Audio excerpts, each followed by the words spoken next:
الاخ شنو سميتو؟ ادم اسماعيل الشحمال. شحال في عمرك؟ 6 سنوات. خويا واش ممكن تدوي لينا على السياسه في المغرب؟ السياسة في المغرب غير إشاعة. الناس عندها ميسي ونيمار وطوراني، وحنا عندنا العمارة وشباط والشكر، وتيقولوا اللهم كلب بلا نياب ولا كلاب بالنياب.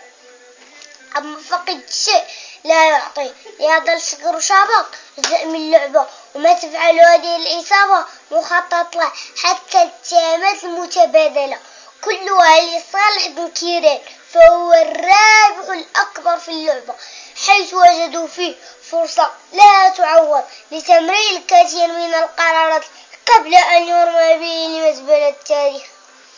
خويا من بعد هادشي كله واش كتشوف بان بن كيران غادي يحظى بولايه ثانيه؟ بن كيران سيحظى بولاية ثانية بحنا ولا كرهنا، لأنه يطبق ما يملي عليه صندوق النقد الدولي والأبناق الدولية، حيث أنه موصى عليه من البطرونة ورجال الأعمال بتوصية من مؤسسات المالية الدولية، حكومة ضعيفة ومعارضة سخيفة واستعبتال وسخفان.